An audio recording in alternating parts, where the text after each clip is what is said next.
Yo, what's good? This is The Truth Hurts. I'm your host, Jeff Weiss. I'm Rosecrans Vic. And we are live from Gold Diggers in lovely Hollywood, California, with one of the greatest rappers of all time, the great Myka 9. Peace. Myka 9, what's up? Sorry for the embarrassing. It's true, though. I would say that behind your back. Look, and I like- have said that behind your back. Look, Jeff, look, Vic, it's all love. It's like, but full disclosure, I find myself lately reserving that adjective of great for the Most High. You know, I see. I'm not pressing issues. I just find myself like, they were like, hey, that was a great show. I'm like, God is great. So I give All right. prime creator, I give the credit to the Most High.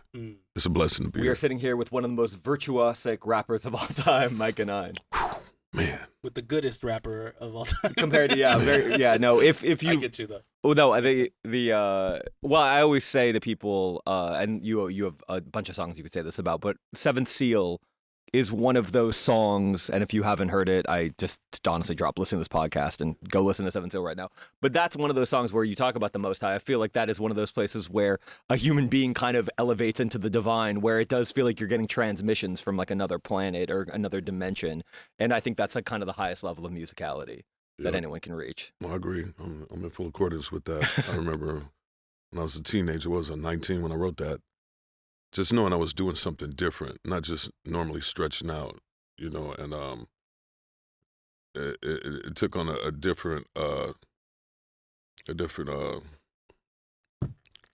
effect once I got in the recording room, because I wrote it, yet I wanted it to have a freestyle kind of vibe, but in general, just the connecting with the Seven Seals and the Most High, and because at first it started off like a poem, right, and then it came together with the rhythm. I had some records under my arm, went to Jay Sumbi's, looped up some stuff, and you know it's always different, you know, when you put the headphones on, and it came out like that, and I didn't know that through the years it would have such a lasting impact. I was just, you know, trying to get some shit off. Well, one of the other things about that song too is, you know, when did you write it? Like 90 or 91? I know it was on To Whom It May Concern, but Like 89, 90. Okay. And then we put the project out in, I think, late 90, 91. Yeah. So, I mean, also what's crazy to me about that song is the sense of melody and kind of the way you were bridging, like singing with, you know, traditional like hip hop lyricism, which kind of was a pretty kind of radical concept. Because people, you remember when Drake came out like in the 2008s, they're like, well, no one's ever sang before. And you're like, he's singing in 1989 and rapping.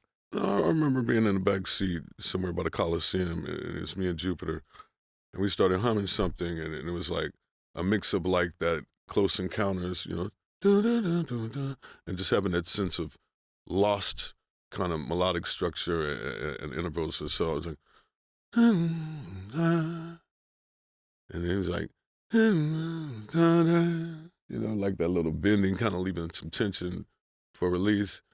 So they had like a haunting kind of vibe to it, and so I was like, yeah, let me do this. You know, let me try it this way.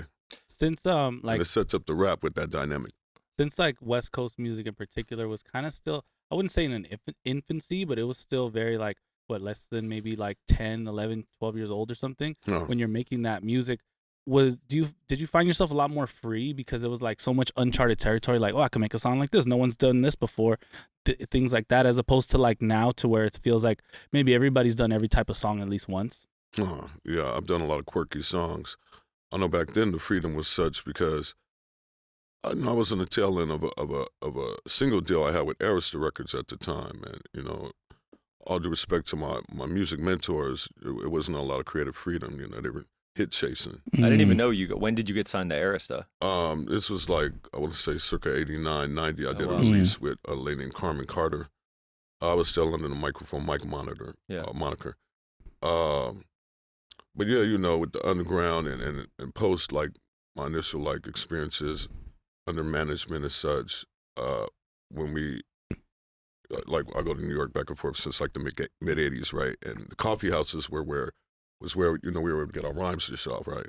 And I would say it in a poetry sort of cadence, and bring that up to date, late 80s, early 90s, The Good Life on Crenshaw and Exposition. You know, we were able to as MC sign up and do our thing with our music and our, you know, once a week on a Thursday. And so that energy came into more of a free, you know, form expression, because you didn't have to, you know, answer to an A&R or a label or anything. And by that time, you know, people had, 4 tracks, 8 tracks, and Tascams, ADATs, and, not quite ADATs, I don't think, but, we had the means to record and do something that was semi-professional and multi-track. So, yeah, we found that we were able to stretch out a lot more, with that creative freedom. And after a while, you started to hear a lot of professional MCs kind of, take advantage of that as well. And were both your parents jazz musicians? Yeah, my mom played, sang, my dad played everything, and he was scat. He didn't really sing. His main thing was the trumpet, and he gave me a trumpet I used to play for a long time. And he was part of Miles Davis's L.A. band. When Miles would travel around the tour, he had different ensembles he would hit with. And I think he got fired. Yeah, Miles fired a lot of people. Sorry, Pop. No, he was late or something. He didn't take the gig that serious, but he played with Miles a few times. So he was playing it like on Central Ave at those kind of spots. Mm-hmm. Yeah. Oh, wow. That's cool. That's amazing. So, you were going to like the early Uncle Jam's army parties. Is that Yeah, man. right? Young kids sneaking into the jams, being exposed. I remember one of them times where Dre was spinning. This was outside on the platform. I see this kid kind of standing by the flatbed where they got the turntables up, right? And Dre's up there. I already met Dre, Rhodium Swap Meet and stuff, and I already knew Eazy-E and all of them back then. But I was only maybe about 15, and I see this kid, and I was like, "You rap?" He's like, "Yeah, I rap." He's like, "What's your name?" I'm like, "I'm Microphone Mike." He's like, "What's your name?" "Warren G." Wow. And he's like, "And that's my cousin," pointing up to Dre. And I just remember that because that was one of Uncle Jam Army moments. It was all about Uncle Jam's Army and all the neighborhood crews that were trying to be like Uncle Jam's Army. Their name was, I kicked it with DJ Paradise when I was a kid. I first started rapping when I was like 12 in the 6th grade. And under that tutelage of him and A.D. Vance, and they had their sound system, DJ Prince. And, back when we were, trying to put V8s in Capris and change the differentials and the chassis of cars and RX2s and Bugs and everything was CA style. But musically, nah, man, we were rapping then. And I remember Uncle Jam's Army was running it. And, of course, you had General Lee, and there was a bit of a urban preppy contingent called Ultra Wave, G-Bone, rest in peace. And there was a lot of that boom, boom, and then with the tapered pants and the paisley and all of that stuff, and they wouldn't let me in because I like windbreakers and Kangos. It was just that kind of energy. But so there was like DJs were heavy in the experience for us though in general, especially Uncle Jam's Army. So there was sort of like a divide even back then from like subgenres of hip hop too. Absolutely. I would say that the preppies had their scene, and there was already a difference between the rap shit and the street shit. You already had Ice-T and other people that already dropped, and then, they come with that gangster shit, that D-boy kind of shit already. But the hip-hop came in real strong on the West Coast, in the early 80s, especially in the mid-80s. We were already, they already had God Bodies and stuff. They already had all the gear, writers and stuff. I was already writing a real Omni. We used to go to Radiotron. We had Radiotron, circa 84, 85 by that time. And, yeah, I wanted to ask you about Radiotron because, like, a lot of people don't know that was in MacArthur Park, right? Yeah, adjacent. And there were 2 locations. First was the Radiotron. Back then you'd even catch like Run D.M.C do a set or Ice-T, judging a rap battle or something. Jazzy D, holding it down over there. And I was Microphone Mike, just trying to battle anybody I could, and AC alone was ACE back then, and we had Teaspoon, we were the MC Aces, and I just want to shout out, Mr. Carmelo Alvarez, the proprietor of that establishment, and he helped save some lives. I'll give him that. Shout out Prime Crime Skep, shout out Big Tune, all the different crews, UCA, WCA, K2S, S2N, all my graph crews, CBS. And I remember them days. Did you break dance too or no? Absolutely. Yeah. Almost broke something before a lot. I tried it all, man, but I wasn't that good. So I just kind of stuck with the rapping after a while. It's pretty nice on paper, but I didn't have that much can control, and as a DJ, I just couldn't really get my blends and scratches right. And by then, people were starting to do the transforming and all of that. And I'm like, all right, man, let me rap. Fuck it. How do you feel about you just mentioned like the elements of hip Beatbox a hop. little bit. What's up, Yeah. babe?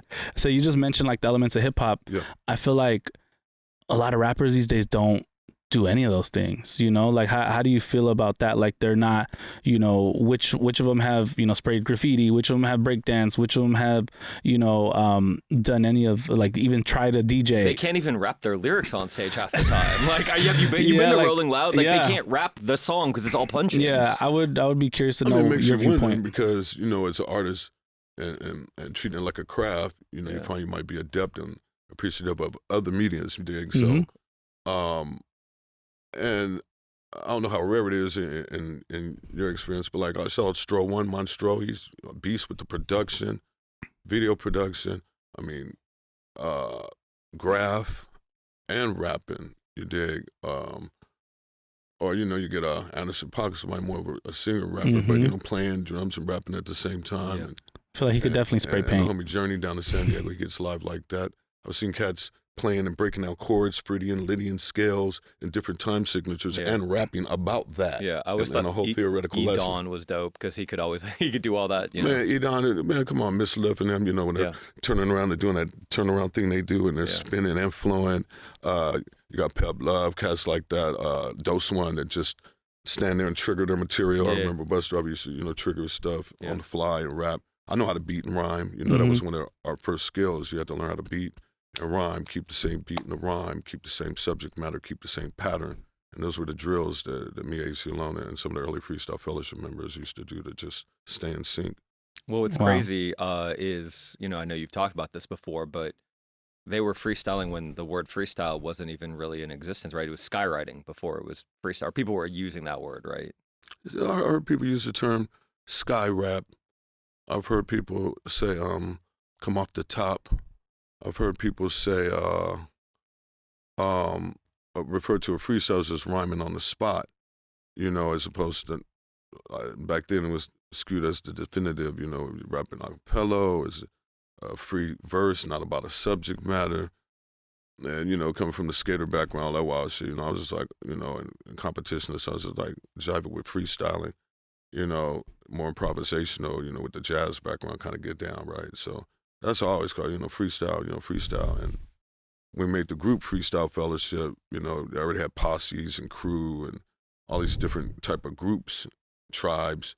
It was like the only thing left was basically fellowship or council or something. Yeah. So I was like, what do we do with Freestyle Fellowship? And, and at the same time, I'm thinking about some self-realization fellowship kind of vibration, and church kind of vibration, the spirituality as such. And when and that you guys performed a lot with the jazz band, right? Underground Railroad, right? Shout out JMD.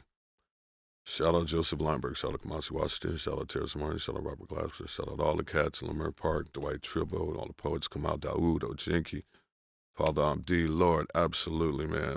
One of my best mentors is JMD. And I remember when I was young, he would gradually introduce me to material. He's like, oh, you're not ready to listen to this yet. You're not ready to listen to this. It might be Steve Coleman in Bass Collective or something, right? Different time signatures and different things. He was still trying to get me to learn the basic tenets, to learn the scales and soloing and basic arrangement and composition. But then he'd play it anyway and fuck me up. I'm just like, okay, turn me on to all kind of people, man. Billy Childs, Anthony Braxton, just incredible artists. And to this day, I'm still learning, and I appreciate the way he helped me get my ears a little right. I think that's amazing to have like mentors like that are like, overseeing. And then if that's so funny that you're not even ready for this. I'm gonna play for you anyway though, but you're not ready for this. Like to have that, like, all right, I need you to do this until, and then you'll be ready. I think that's important. Do you find yourself doing that, with artists as well, or people in the culture? Absolutely. Back in the day, I found myself doing things that other people wouldn't do, and enduring, people saying that's whack or the naysayers, so to speak, right? Mm-hmm. And one of which I remember back in the day, not too long ago, maybe a couple of decades ago, Feature Boy. You're bringing the brand down. Talking all this shit, right? Because back then I was open to do features, not just to stay busy, but work with other people. Because I remember when I was young, a lot of upper level cats weren't too approachable back then, and I was still a little shy too coming up, just and so I always told myself, you know, if I ever get up there like that or on a certain level, I'd want to like help up and coming artists, you know, so to speak, and just work with them in one way or another. And to this day, shout out to Stasia and Coco, you know, crew, they hire me from time to time and to work with the kids in the youth centers as well as CalArts, you know, Ravi and Steve Lehman, shout them out, you know, have me come and speak and do panels. I have a course of study, a syllabus that is pretty in-depth, you know, overall so far as like teaching rap and freestyling. But yeah, making myself available to up-and-coming artists, I take pride in that. When we talk about up-and-coming artists, I know you've told the story a bunch of times, but it's such a good story that I feel like I have to ask you about it again. There's a legendary tale of when you and AC Alone ran into Run D.M.C. at a Wendy's in South Central right after one of their early gigs, and I was asking if you wouldn't mind just telling it again, because I know probably Vic hasn't heard it, and probably a lot of people out listening haven't heard it. I want to shout out Kedar Massenberg and Daddy-O. I want to shout out Run and D.M.C. Rest in peace, J.M.J. You know, later in life, post that, we ended up, you know, being friends, and to the point where we're breaking bread, having dinner, you know, at 2 steps down, you know, so food restaurant in Brooklyn, and I used to live in Brooklyn, and me and Ace were coming from somewhere on foot, walking up La Brea, and he used to have a Wendy's right there on La Brea and Coliseum. You know, we're walking back home. And, you know, we're in full B-boy regalia, right? We're with the whole, you know, when you're walking in the fat straps, kind of like, you know, you got the leads with the permanent crease, belt buckles, the whole thing. We're walking up. We're hungry. We're about to go to Wendy's. We see the stretch limo. And then I see what looks like a car battery on the ground, and I see a foot with some Adidas with no shoestrings. And already I'm on it. Ace not paying attention. There's the door open, and then he walks past. I look to my left, there's J.M.J. on the cell phone at that time. It's like a car battery with a long curly brick. cube, you know, the brick, the Wow. thing, man. And he's just, that's J.M.J. I'm like, yo, I think that's J.M.J. And I tell Ace, they in there. We go inside the Wendy's. No one's there but the employees, Run and D.M.C. And they got this little pole kind of deal. You got to walk through it and all of that. So we walk through it and all that. We stand right behind them. And Ace goes, yo. And they turn around. Oh, yo, what's up, yo, with the hip hop? I'm like, what's up with the real B-boy battle? Off top. We got a flight to catch. But then they go, well, bust a rhyme for us. You know how they used to talk back then, you know, what slamming, what was the term back then? Flex, so, you know, let's hear a little something. And me and Ace, we come with the routine, you know, 7, 6, 5, 4, 3, 2, 1, DMC, Aces have just begun, you know, in a place to be rocking anyone. We're not DMC or DJ Run, it's ACE and Microphone Mike, a deadly combination whenever we unite. You know, it goes on and on. I still remember the routine like it's like, kind of dissed them. DMC's threat, the best one yet, the two tough. So anyway, we giving them, we serving them, we giving them the full energy, the full at you. And, you know, we young lions with that heart and that dream. And they're like, yeah, y'all dope. Wrote the number down on a little piece of paper for us and said, yo, you know, they got their food, we got to catch this flight. And I don't know if I called the number and it was just some number that wasn't really a number or something, I don't know. But they give us our props and they didn't want to battle. And that was Run D.M.C, you know. Wow. And back then we glorified them. We were just like, contaminating, infiltrating like a horde of bees. Like D.M.C was everything. And Suck MCs, Run. And then we even opened up for him as Haiku to Talk, me, AC Alone and Ab one time in San Francisco at the Mariner Hall. And man, dude, they do a show, dude. Like, just hands down, they're so pro, bro. Like him, Chuck D, like, you know, those cats, they get it. You know, Chris, Slick Rick, you know, I've had a chance to open up for all of them and learned a lot, you know, through the years. That's amazing. What did Run and DMC get at Wendy's? I don't know back then. I wasn't paying attention, man. Baconator. I was so scared, man. trying to rap for them dudes, and I knew it. Man, it was just. They only got Frosties. It was a dream come true. And shortly after that, meeting the Beastie Boys. How did you meet the Beastie? When they were out in L.A.? This guy, the one that manages Woogie, rest in peace. He was dating Ad Rock's sister, and they were doing a gig called Power Tools. Oh yeah, across that's a the legend. Lafayette Park over there, right? And I'm like 15. I'm at Heavy D. I mean, all these people, all these different installations that they had, like freeze frame people in different modes of hedonistic decadence, whatever you want to call it, weird shit for a kid to look at. And they were throwing bottles at the Beasties. Beasties were picking up the bottles, throwing them back in the crowd. It was wild. It was a really dope show. And again, I'm at Heavy D there, and I just learned more about performing and just seeing where you can go with this rap shit, and with this music shit, being inspired. Sorry, Jeff. I was gonna say, yeah, at that time, like a lot of people don't know this, and I might be wrong, but you were doing stuff on K-Day, weren't you? Like, absolutely, yeah. I just went out on later. You hang out with the guys because MC Recipes lived across the street from me in Los Feliz.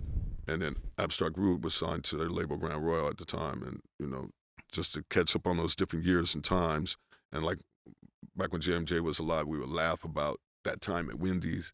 And through the years, Run D.M.C spoke highly of the Freestyle Fellowship. And, we hung out even later in life, different videos and vibes and stuff. But, I just want to add that on. But go ahead. Yeah, I was saying, like, weren't you doing like freestyles on K-Day or like working with like Russ Parr or something? Yeah, man, like I found a way to get in on the radio, and call. I forgot what my technique was, but there was a way I was able to call and always get in. And mainly it was bagging on what was it, Bobby Jimmy and all of them, right, getting in, and Daryl with the curl and all of them. And I would get in and I would make my bags rhyme. And so I would kill them every now and then to the point where they anticipated my call and they would put me on hold and then let me get my bags off and my shit off. And after a while, they would let you call. And I think I might have been one of the first kids that actually started the rap on the phone while they would play a beat or something, or they would beatbox or clap. And that was fun. One of my first times on stage, I was maybe like 15, 16. And there's a picture I post from time to time on IG. It's me with like a Run D.M.C kind of hat, not the Bell Can't Go. And I got a bomber on, and I'm like 15. I got the microphone, and I'm performing at a K-Day event in Leimert Park with Russ Parr and all of them. Cool. That's dope. I want to ask you, it seems like, back then when you were just starting out, like you kind of had to go to hip hop, right? Like there was places where hip hop took place, and you'd have to seek it out and find it. And now it's kind of omnipresent, more mainstream. Which did you prefer, when it was like a secret society or now that it's mainstream? Well, that's a loaded question in my opinion. Because first I'm thinking about where would we go for hip hop back then, because it wasn't even always necessarily like a dance at school or a house party, and too young to go into clubs formally, but trying to sneak into different clubs that would just play a little hip hop, and then they blend it with the more EDM, electro, African Bambaataa kind of hip hop. Yeah. Not necessarily our particular brand of hip hop. I know what we're talking about. But, you go to Skate Land, the World on Wheels, skating rink to hear certain songs and tunes, and you want to hear the jams. In the park, people would play a lot of hip hop, but where we would break dance to get down at, that I remember was like, the beach, the boardwalk, Highland and Hollywood, and me and Ace would do these mock battles and put our Kangos out there and get money and stuff. And by then we start peddling our tapes. The SWAT meets, would be places where we really get our B-boy battle on. I played basketball, and we were in the 4A division from Birmingham to Dorsey. And so I would always battle every MC at every high school. That's how I was getting around on that level. But hip-hop events and venues, you had Uncle Jam's Army, and to a certain degree, I would give Ultra Wave their credit. They gave TDF, a little light. We had Total Experience. I remember my first time performing at a club. Queen Latifah was on the bill. This is like 87. E-Rule was on the bill. TDF was on the bill. Tone Loc was on the bill. But when I really think about certain venues where we were able to really get our hip-hop on, it was, kind of few and far between. You get like those summer jam kind of get downs. I forgot what they called them back then, where everyone would come together, get down. We had the street scene, which was epic for us back then. I go, I'm thinking like circa 84, 86, something like that. And I remember Herb Dean, you know, good friend Herb Dean. Shout out Herb Dean from MMA, you know, the guy that, you know, the referee. And UFC, you know, all that stuff, right? MMA. And shout out Savant. He was refereeing the battles back then. Wow. And they stopped doing that because the punk rockers and the hip hoppers had a thing, and you know, we used to fight each other and stuff, crazy melees. And but that was a place we'd hip hop, and mainly the Radiotron. You know, again. Then later we were able to get our raps and stuff off at The Good Life and Project Blood. Shout out Ben Caldwell, and you know, able to stretch out a little bit during certain scenes. But interesting enough, hip hop was still frowned upon. You know, it kind of looked at as hoochie. You know, they had dress codes. You know, and I had to tuck my Kango and kind of, you know, cuff my pants a little bit just to get in the club. Then once I'm in the club, I can let it go, put my Kango back on, you know, and walk my little walk, you know. Yeah, I was gonna ask you. You mentioned meeting Eazy pretty early, and obviously you wrote some songs for the N.W.A. and the Posse record. So I wanted to ask about that kind of connection. Let me shout out Don Jaguar, Earl the Poet. You know, Earl's Grill. You know, the pillars in the community. We had the Crenshaw Swap Meet. You know, you go to Crenshaw Swap Meet, you get your mixtapes or put your mixtapes on consignment. And I meet this guy that I heard, you know, just battle Teaspoon and Ace. Oh, he has a hot dog stand there, right? And shout out Kerry, too. Shout out Dwayne and Kerry. Dwayne, Earl is Don Jaguar, a.k.a. Earl the Poet. He was on a few Ice Cube's records and stuff. Dope MC. So he battled them. I don't know if he won or served them. But then I had to battle this dude. And as I'm walking across the neighborhood, you know, I grew up in the jungles, right? So this is off of Marlton and King, at times Santa Barbara. There's a storm following me. And it's real, you know, back then we're battling like, you know, LL Cool J styles, you know, we're mythic and gothic and everything's, you know, word, sound, power. It has a special magic to it. And as the sky's darkening, I'm coming and I battled him all day. And it ended up being a draw, in all fairness, you know. And then started hanging out with him. So as I'm hanging out with him and I'm meeting Ken Harris from Target Records there and doing songs and stuff, oh, the Rhodium swap meet. Oh, go over there. Okay, there's another swap meet where they got it going on. So I'm over there in Compton, you know, hanging out with the guys and stuff and pumping my tapes over there. And they had a little microphone. They let you rap and stuff. I'm doing my thing. It's a little writer, you know, short writer dude, a little older than me. I'm like, okay, D-boy type dude. He got that little, you know, that soul claw, got that. Back then, he young doing it. And that was when I first met Dre, too. And they're like, yo, let's get down, let's do something. So I got to shout out Rappin' Stein and Rappin' Style because I first seen them. They rap, but they were more like performative rap, mixing kind of like the preppy scene, kind of like before MC Hammer kind of style, you know, like kind of dance, entertaining rap. Ladies liked them and all that stuff. Yeah. You know, there wasn't like B-boy style. Yeah. And so I had to like kind of teach them how to rap when I write these songs. I write songs for like $50, $100, right? Shout out Bo Bill, one of Ice-T's, you know, proteges. And, you know, that was good money to a kid. You know what I mean? Write some bars and get some money. I didn't know nothing about royalties, about placement. So I wrote this song for them and I recorded it. And then I remember Dre and Eazy was like, oh, we're going to use this. We're going to put this on the record. I was so proud. And I made it a point to, like, they asked me what my name was, what I call myself. And you see that M. Troy, that microphone mic in there, like, you know, they gave me that. They did that. The first record sold a lot of records as N.W.A. and a Posse. Then, of course, they consolidated the group, you know, found out what was really clicking. And you know, the kind of more smoother dudes, they kind of put to the side and off that record. And then he kept the same artwork. L.A. Cool's on the artwork, even though he's not on the record.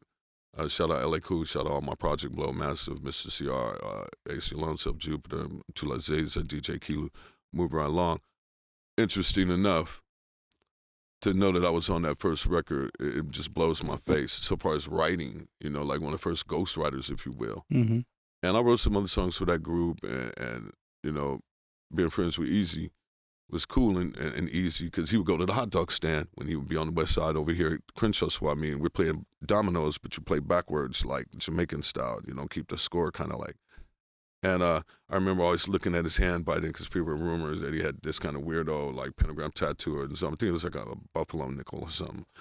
And he was cool. I remember one time we went to this party and we're driving up the hill. He's in a Suburban. And he's like, let me know what you think of this group. And then he started playing Bone Thug. And I was like, oh, I heard it before. I heard somebody saw it like ever so slightly, right? But then now he was playing them, and I was like, no, this is Bone Thug's Army. I was like, but they sound a little different. And I was like, and you know, they doing chopping and melodics. And I'm like, you're like, should I fuck with them? I'm like, absolutely. You know, because I'm already feeling I'm on in my own little lane, whatever little deals I had going on, Arista or whatever, you know, whatever I was doing, Island Records, whatever, Fellowship. We already had our tapes out, projects out, you know, we doing it. So I was like, yeah, but keeping that door open, you know, with that different kind of rap and melodics and rapid fire delivery, I was like, I was all with it. Didn't know that he respected my opinion too. And I already knew Tim, DJ Unique, and all them crews, you know, back then he had a studio in La Brea, and he come to the hot dog stand too. The hot dog stand was like a bit of a magnet for like all the different artisans in the areas where people would battle and stuff. And what hot dog stand? It was Earl's Grill was a hot dog stand before they became a restaurant. They have one on Venice Boardwalk, and they have one on Crenshaw Boulevard next to District. And I mean, they've been in the neighborhood for 40 years. I met him. First people that took me to New York when I was 15. I stayed with his family that summer, and East Flatbush, and just that free association was how I got to meet a lot of other people in the game, and that's how I met one of my first producer mentors, John Bukowski Jr., and he taught me the finer nuances of recording and that Berry Gordy style of ABA, arrangement, composition, songs, hits. That's where I started realizing, okay, I can match the cadence of my first verse with my second verse, saying different things, and the power of hooks and choruses and bridges and form in general with music and rapping, I'm really, really, really grateful. That's cool. And I was gonna say, do you obviously there's a million stories I'm sure you think of, but how do you remember the first time you discovered kind of the good life? You guys were among the first performers there, right? Yeah, the homie said, man, they got this place where they let you get on the mic and do your thing. And I'm like, what, a place you can do it that's not a coffee house? Because by then I realized I was starting to have like a coffee problem, And it was like a health food cafe, right? Yeah. Absolutely. Yeah. Good life. Ifasa, rest in peace. Great first time I documentary. had a veggie burger, vegan burger, and all that stuff, and wheatgrass. And we first went there, and it was just a couple of chairs, a microphone, and a PA system. And, nobody would be there. It might have been me, Rid, Jupiter, AC from time to time, maybe 4 or 5 people contingent, Arcane Blaze and B Hall, they sponsored that night. And she'd always make her PA announcements about this and that. Is very conscious and proactive. And but after a while, we'd get up there and rap just for empty chairs. Then you might see 2 or 3 people come in next week. But then exponentially it increased rather rapidly, where like by the 3rd, 4th, 5th week, the place is packed. Wow. Throngs of people went to the parking lot, give it a couple months, where they got speakers outside so you can hear it. Before long, it became a thing where, that was the place to be. You had Slam and Jamm in a little bit, and I remember, back in the day, Snoop used to go over there. I met Snoop like in the late 80s. I used to write for RBX, and that's how I met Snoop before he became Snoop. He's on an early Good Life tape, isn't he? I think I believe so. 90, yeah, I've heard it. That's all on. It's like 91, 92, wow. pre Doggy Style. And wow. Then, he rapped there, and then in Dina you had Dropping Science, shout out Zozer, and in LA we had the Good Life, right? And this is pre Project Blowed, and before you got actors, all kind of people there. It's a talent pool. Mm-hmm. But in the fellowship, we're on with there's a 4th and Broadway, Island, them. And then people getting deals, Tuna and those guys are getting it, the Skilo hitting. Farside, didn't they go there a lot? Jamal doing his thing back in the day when I was, it was a great song. Everybody pumping, all from that same, all drinking the same water, Volume 10, shout out Dino, shout out No Name, shout out, S-Class, shout out Archive, shout out all the homies I work with, shout out the Goddesses, Medusa, just shout out. I mean, there's just so many people that our crew is really big and thick like that. But they went on to do all kind of professional things. I mean, not too many people know my homegirl Ava DuVernay, right? Yeah. World-renowned, accomplished, pillar in life, queen, goddess, film, director, artist, Ava, is a dope MC, you know? Figures of Speech, right? Exactly, man. Yeah. Wow. And it's That's just dope. amazing, you know? Yeah. You got to see the documentary, This Is the Life, Yeah. if you haven't seen it. It's an incredible Yeah, documentary. one of her first movies, This Is Alive, and chronicles, you know, that era in life, you know, very poignantly. And all that is to say is that Good Life definitely helped heads hone their craft, especially, you know, jive that with doing pep rallies and talent shows. Again, battling in the street, battling on the bus, battling, you know, at the beach, and just doing it, man. And I just think that from that time till now, you know, there's still more to be said about that era and those cats, you know, Totally. and where those different careers went and those lives where they went. Yeah, years. like no Can Do, or now All I City just talked Jimmy. to All City Jimmy just the other day. We hung out. Yeah, James We is hung the out at best. Razcast party. That's cool. Yeah, Wow. James is he's I mean, like somebody like James who kind of came out of that, or like Mike Eagle, obviously, or Dumbfounded, or like this the I younger always put bus them in a driver. certain Yeah. category. Like you got your open mic, you got your Dumbfounded, you got your Speak. no you know, can there, do, yeah. you know. And these MCs are so incredible, and especially where they took it to the battling, you know, more, you know, by the time, you know, grind time and all that stuff started to bubble up, as well as their ability to do songs. And I remember them taking it to another level too, being able to freestyle, rapid fire delivery, and come with punchlines line for line on the fly. I was just like, oh God, yeah, we all worked out together through the years, you know. And every MC has no favoritism; anyone could get it. Yeah. You know, That's dope.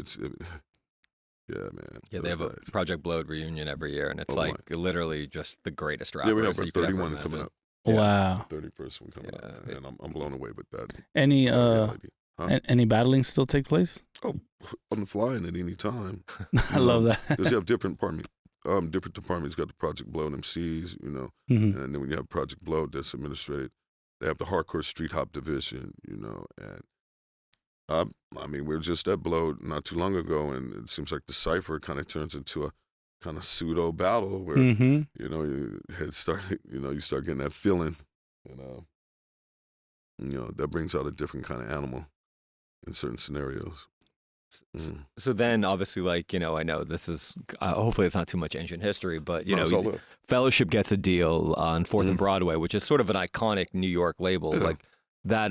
And for basically the first record, right? You guys kind of had like pretty great creative freedom, I was told, at least. Or did you feel that way? I mean, it's a classic record. We clicked up as a fellowship, but we always used to rap together. And right around that same time, homegirl Rhonda Dixon did a convention. And then, you know, I'd go to other studios and rap with Dre. Me and Peace would rap with Dre and Snoop and Corrupt and all those guys, right? And they clicked up. You know, I remember meeting Suge a long time ago and Bigger B from, rest in peace, Yeah. from Unity Yeah. out in Las Vegas. You know, when I was like 18, 19, whatever. They were redshirt, UNLV, football shit. And I'd go back and forth. You know, just kind of partying, doing raves and all that little shit back then, right? And I say, Suge, right? And I'm like, what's up? But then, you know, he moving different, though, and they moving with him. And I'm looking at Dre kind of under Suge. And I'm looking at that movement, and they wanted me to go talk to him in his hotel room. And they said, we got your jacket, we got your chain if you down. And they had one for Peace from the Fellowship, too. And I was like, thanks, but no thanks, you know.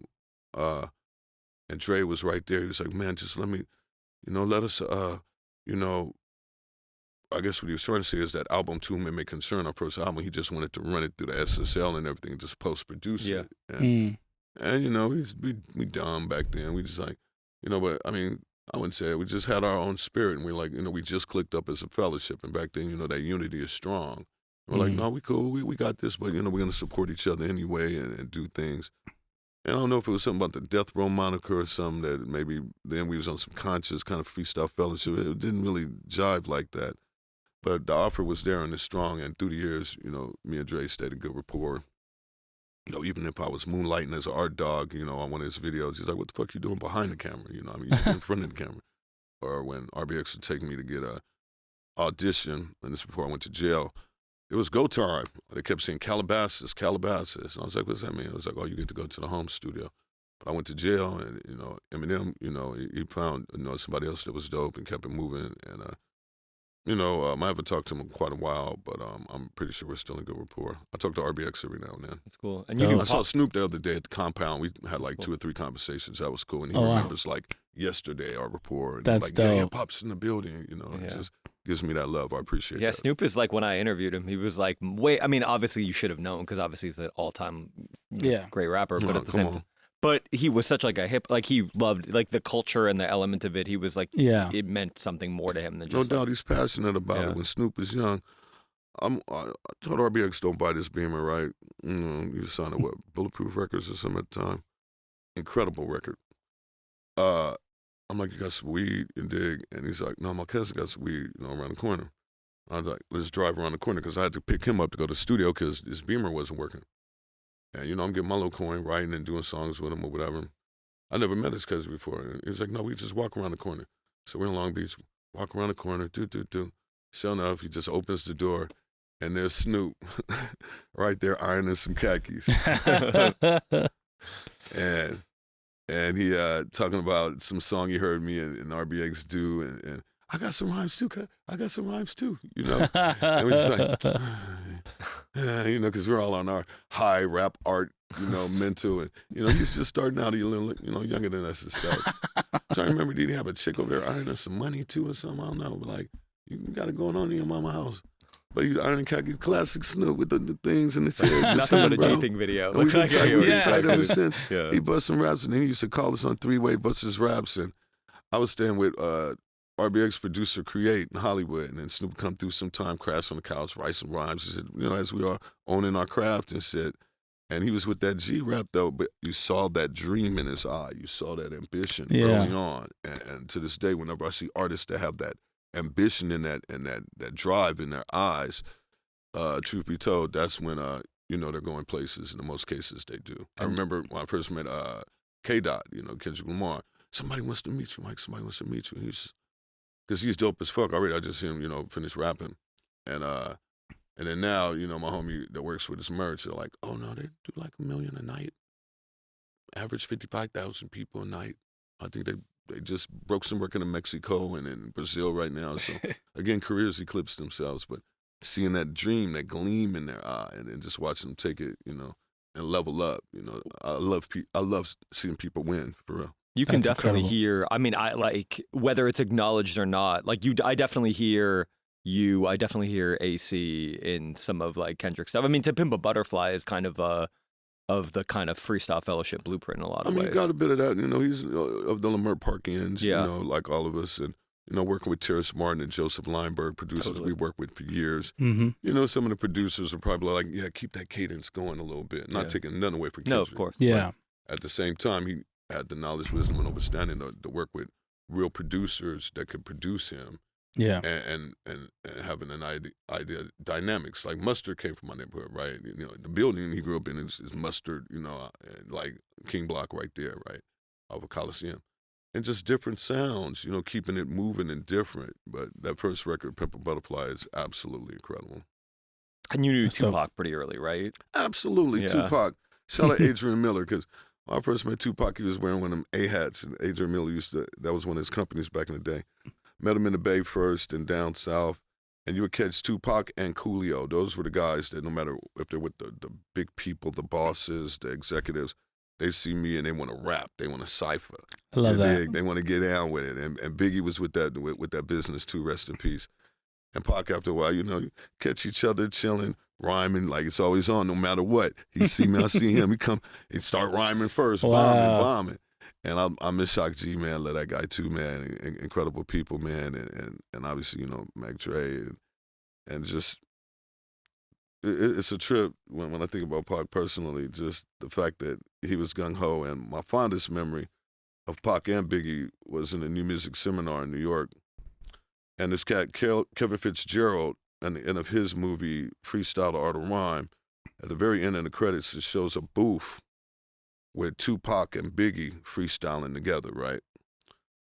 I was literally in that shot right before that, and there's footage of me in the middle with Pac on one side and Biggie on the other side, and me freestyling in this booth, and I need that footage. You know, I think the world needs that footage. Yeah, I heard you say that on Mike Eagle's podcast. Biggie, like, like, I'm gonna try to introduce myself to Biggie. No introduction necessary, God. Your reputation precedes itself, God. You know, shout out Nas too. When I first met Nas, same way too. Because you know, you look at these guys, they known figures, iconic figures, and to know that you're on their radar is cool. That's incredible. That's cool. And so then, I wanted to ask you also, because this is also one of the classic kind of unsung records is the "It's All Love" record, and that was supposed to. You signed to Capitol right after the kind of fellowship deal fell apart, or how did that? Yeah, what happened was I got a deal with Capitol. I went up and macked that deal. I mean, I literally, as a kid, walked up to that. 22 years old. Walked up to that building, man, and walked right in, and I want to meet with Gary. I want to meet with Gary Gersh. What's happening? And they're like, well, you have to have a reservation, all this stuff. I'm like, no, I just want to meet him. Brief.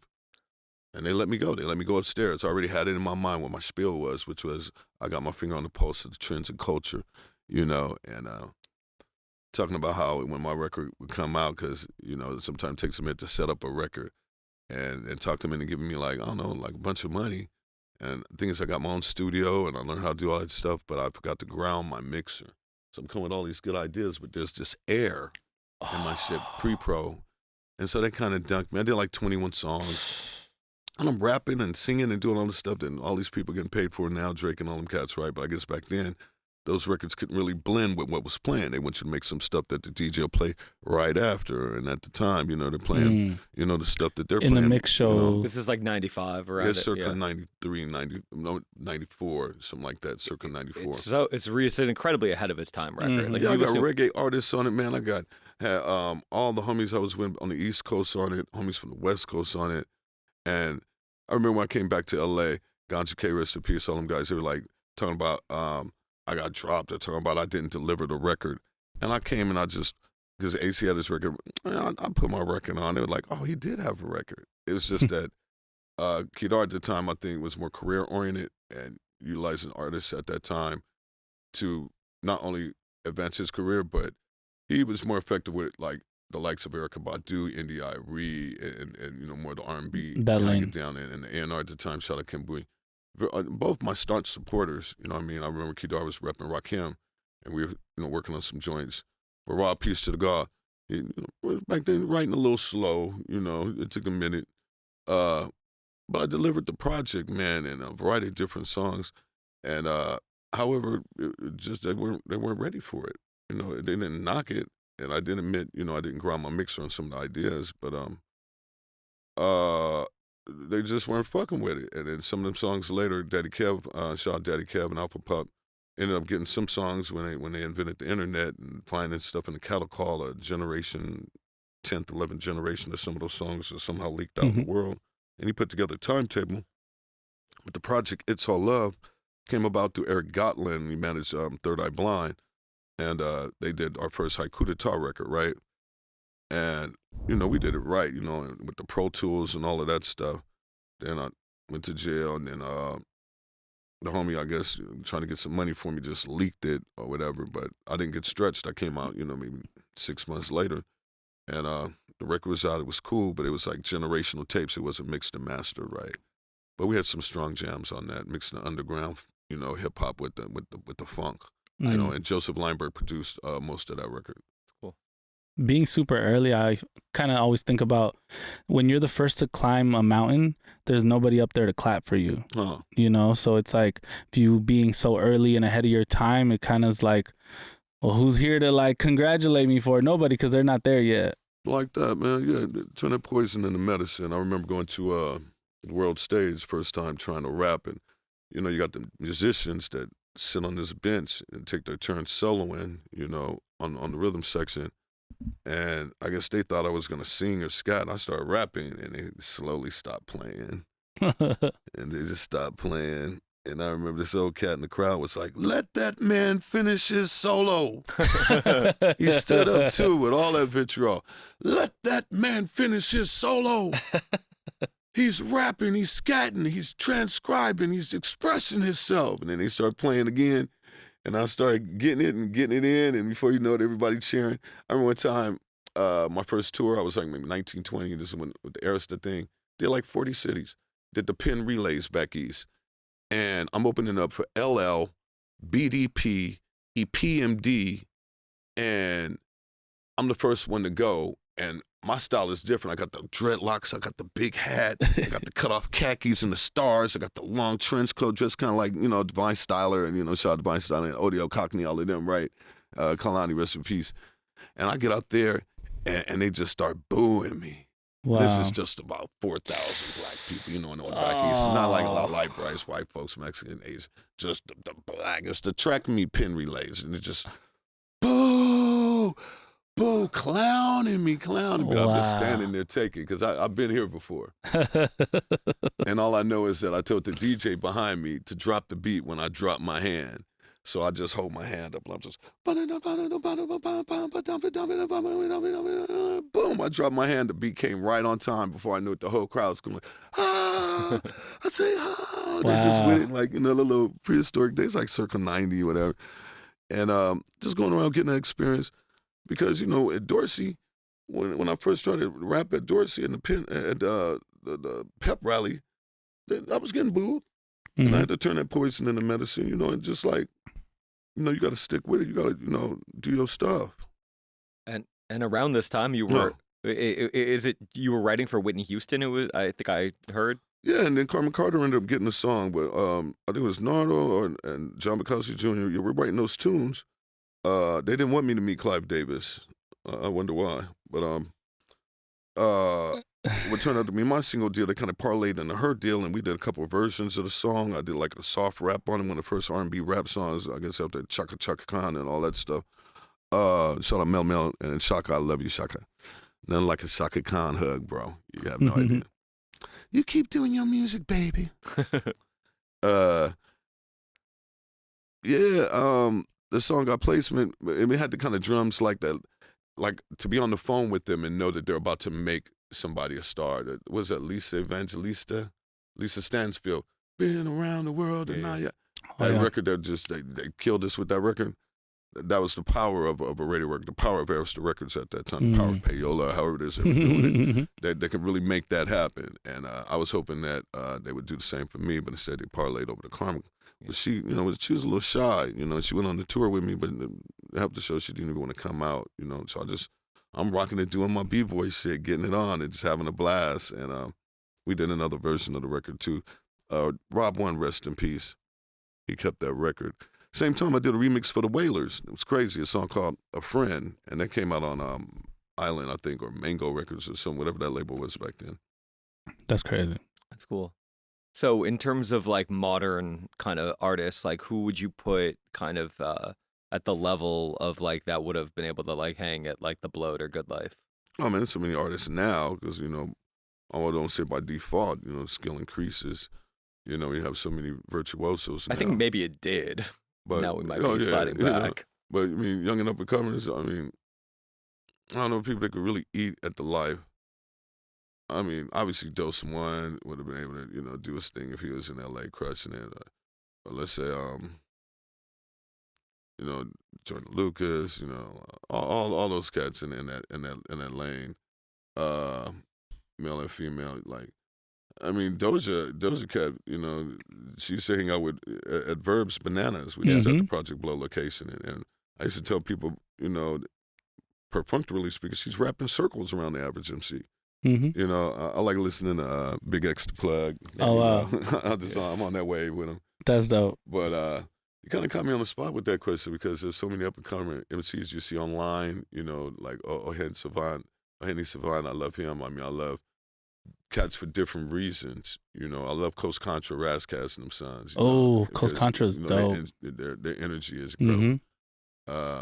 And I'm digging even some Cricket, his kids and that thing, and oh yeah, suppose up and comers just crushing, killing. I mean, so many different MCs, man. Man, I wish Gift of God was still alive. Rest in peace, man. I remember one time I went to a festival. It was like lightning in a bottle or something. That was, about 4,000 hippies out there. Everyone's just chilling on their respected, stimulants. And he just stood there just stoic. and all he did was rap like somebody Charlie Parker just playing the sax, and I mean he shredded it, so rhymey timey, just so dope. You know, shout out his whole crew. You know, Lyrics Born, everybody. Shout out, rest in peace, Aesop.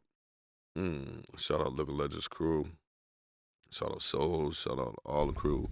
Far Side, all the crews, especially crews that's still out pumping like Onyx and Diggable Planets and Far Side. I just had to say that. I just had a thought. No, of course, yeah. What's the status with Freestyle Fellowship these days? We got some songs in the can. Jupiter's talking about putting a project out and mixing it. I'm like, okay, let's put the old band back together. That's cool.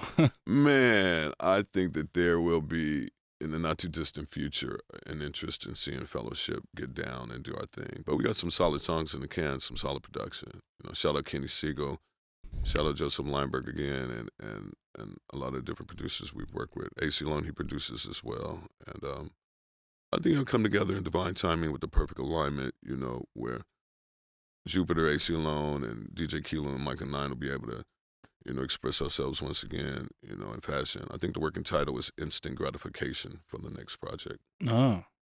Do you find like kind of the instant gratification nature of the world kind of frustrating, or, you know, how do you process kind of this landscape that we inhabit? Yeah, man, there's a lot going on in the world, and, you know, I don't know if they're boycotting the next iPhone, and to know every time we swipe and white, you know, is that conflict, you know, so far as Sudan and Congo and Yemen and obviously Gaza, and, you know, the different polarization of politics and ideologies, and jiving that with AI and, you know, physics. There's a lot going on, and I think that love in the general sense of it, the common denominator, that universal kind of connectedness kind of gets me through the mind fuck. You know, I'm like, it's all love, it's all love, it's all love. I said love to it, picture love coming back. But there's definitely some challenges in how it jives with music. I know a lot of cats are doing message music, which is cool, but also I think it's important to do music for the sake of music, and I like my best to sometimes try to approach cohesion. Like I'll ask a producer, for example, you know, what were you thinking about when you made this track? And some of his descriptive terms, as he's typing or talking to me, you know, might become part of cannon fodder for my lyric body. And then I like it to match sometimes stand out, you know. And nothing against message music, but I think there's still room for people to party and have a good time. Yeah. And express themselves, not necessarily in escapism, but not just be so constrained with message in the music. You know, I know it's important, and I do it, but also, you know, to, you know, express freedom and stretch out in any form of the vocalese. Being that you're like a pioneer in music, do you feel like it's your responsibility to, like, let's say you do run into a Doja Cat or someone, and, you know, do you feel like it's your responsibility to, like, school them, maybe, like, not in a disrespectful way, but in like a, oh man, like, you remind me of so-and-so, this MC maybe nobody's ever heard of, but let me tell you why this is important, or like, you know, just kind of have that kind of like role? Well, in general, no, but yes, in a sense where if someone asks me for my opinion, I'll offer it. I don't always just offer my opinion, you know, without being asked. But when I'm asked, I do my best to be as open and honest as possible on my perspective, you know, with whatever facts that I know about the subject. Like, I love my guy Blue. Yeah. My young bro, I love him. And I see, to a certain degree, you know, I don't put MCs in certain files, but I was just telling him today, like, I'm like, you dope, man. Just look at you dope. You're a dope person, and you dope. Like a younger West Coast Nas for those of that era, you dig? And I think No Can Do, I'll see Jimmy would agree. I might even heard him look at it that way as well. But yeah, man, it's a trip just being able to, like, pardon me, talk to MCs and kind of give them ideas and even learn from MCs, and then watch when they, like, I got to shout out Eli. Sick as fuck. Spacing, pauses, phrasing, extension rhymes, pardon me. You know, Super Nat, of course, still extraordinaire, you know, freestyle on the spot, take it there. But you know, be it young and up and coming MCs, you know, when you see somebody that's on to something, and they're tight, sometimes you want to fall back and say less and let the magic happen on its own.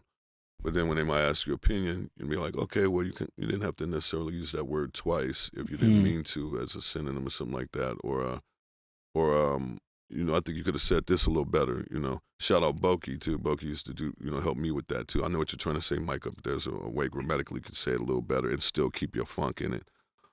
But a lot of times, it's just like keeping that grit or telling people to keep the certain level of energy or dynamics. But a lot of times it's just like, yeah, that's good, that's dope. Not one of my favorites, and it might relate with sonics or the idea. Because sometimes you get a young up-and-coming artist and really, charged on their material, right? And I'm like, listening, like, no, it's dope. Like, let me land this plane.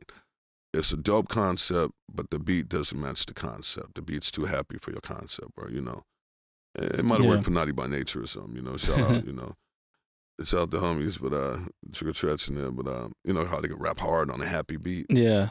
Or vice versa. I do my dirt all by my lonely. But these days, a lot of cats and young men and women, they're about that life, you dig? And the music and the rap shit and the street shit is different. But, in the popular culture, as y'all play on the radio and stuff, they get down, that drill, that trap, that grime, that performs the hip-hop right now in the current era. There's a beautiful, consistent appreciation for our brand of hip-hop, in general, that boom bap, that hip-hop, and I love it. Hip-hop turned 50, 2-3 years ago, right? Yeah. Yeah, but the doors are still open, Yep. How do you feel about the bastardization of the word freestyle? Because now everything is a freestyle, but nothing is a freestyle. Or written. It's all written. It's all, recorded in a studio. I always think about what Miles Davis, I see him say in an interview, where there's no such thing as a bad note. It's like the note you see after it, and then projecting in general, whether it's something mentally or not. I get it, the freestyle and the different definitives of. For those who are listening and watching, freestyle, traditionally the way, we help get the world to freestyle is the Freestyle Fellowship helps seed the underground hip-hop movement. It's improvisational rap. It's not something that you've memorized. It's not something that's written, and there's a lot of different ways to freestyle and improvise. So let's get that straight. If you're going to bust a written, and it's a written. You're going to kick a flow or bust or whatever they say now, flex or spit, do that. But don't make a mockery out of something priceless. You dig?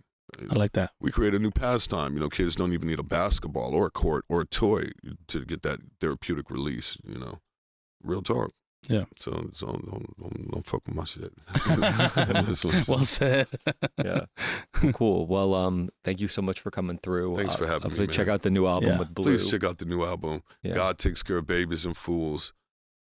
We know who the baby is. And I'm not going to say I'm the fool, but it was an honor working on that project. Shout out Nature Sound, shout out Mountain Stereo, shout out all the features.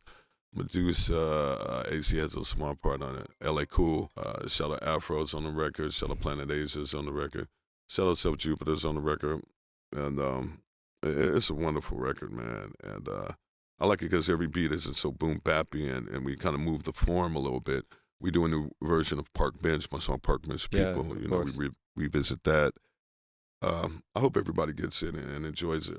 It was fun doing it. You guys definitely sound like you had fun doing it, though. The back and forth is like, it's like a classic rap duo that, like, you don't really.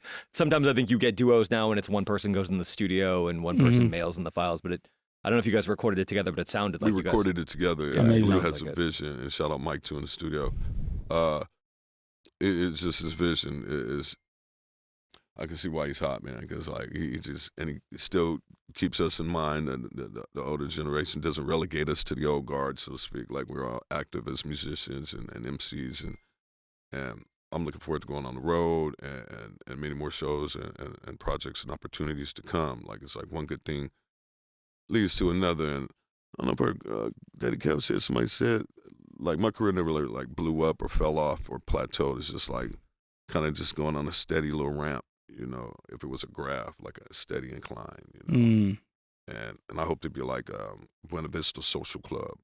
Well, there's certain artists I think you hear, and it sounds dated, right? From like, let's say if it's in the 80s or even sometimes in the 90s, the flow sounds kind of like, it sounds like it's been surpassed. But I feel like when I think about like your stuff, it's like almost like one of those when you look at like a beautiful like Art Deco building from like the 1930s or something, and you're Yeah. like, they don't even have the craftsmen that are able to make those kind of things today. Yeah. Thank You know, like because the level of technical virtuosity, like the thought that goes into it, like it's not like you can't just wake up No. and just do that. Grew like up in the elements of hip hop. It's like the beat boy, the beatboxing, all that is like encompassed in your flow, and it like Yeah, there's some a bit of a lot of quirky songs, and sometimes I sleep on my own material because I have stuff I want to hear. Then after a while, you realize, well, I almost got a song for every occasion. Or you hear something that you might have thought wasn't your favorite, but then there's a part in it where that tension rises and there's some release. And I'm like, oh, okay, that was dope. I was sleeping on that. Okay, you did that. You know, shout out all the producers I worked with through the years. You know, rest in peace, Freematic. Rest in peace, Profound. But you know, shout out Factor. You know, shout out Del Moses. I got about maybe 10 solo projects, maybe about 12 or 13, and along with the Freestyle Fellowship projects, Haiku, and a variety of works. I think I got well into maybe 900 to 1,000 songs I'm featured on. And a book. Wow. I played a part with. And they got that chart thing too. I got a bunch of words, different words or something for the chart. And like they had some chart where we had the most diverse, something used the most different words. I didn't It's even like know the that biggest existed. vocabulary I think of any artist. I Wow. think it's like you and A$AP Rock are like the two. That's hard. But so I was like, cool. But the memes of the chart, they just, man, they're screaming, bro. Like just every funny meme is related to the chart. Shout out Parker Pubs, the publisher for the book. And he sends me the memes from time to time, and they're just hilarious, bro. Cool. For the chart. Well, Thanks for having me. Yeah, man. I thank you for appreciate coming Thank you. through. It's Thank all you, love. so Gold much, Diggers. Thank you, You got it. Myka. All Shout right. out Free, who is here in spirit. Yep. Yeah. Any other shameless product endorsements or Buy my book, Waiting for Britney any Spears. other questions? Buy my book, Myka 9, My Kaleidoscope. You can get it at Lulu. Get our new album, God Takes Care of Babies and Fools. Again, shout out Nature Sound Records, shout out Blue, and shout out All Area Crew because, you know, it's West Coast worldwide, and it's all go time, no slow time. Shout out Financial Records. Again, shout out No Name. Shout out all my homies, man, that I rock it with, you know. Pun, keep your head up. You dig? Shout out all my Leimert Park Massive. Shout out all my Los Angeles, East Coast worldwide, Euro Massive. And I'll catch you out there, man. Come rock our tour. Babies and Fools tour starts on the 10th. All right, y'all, peace.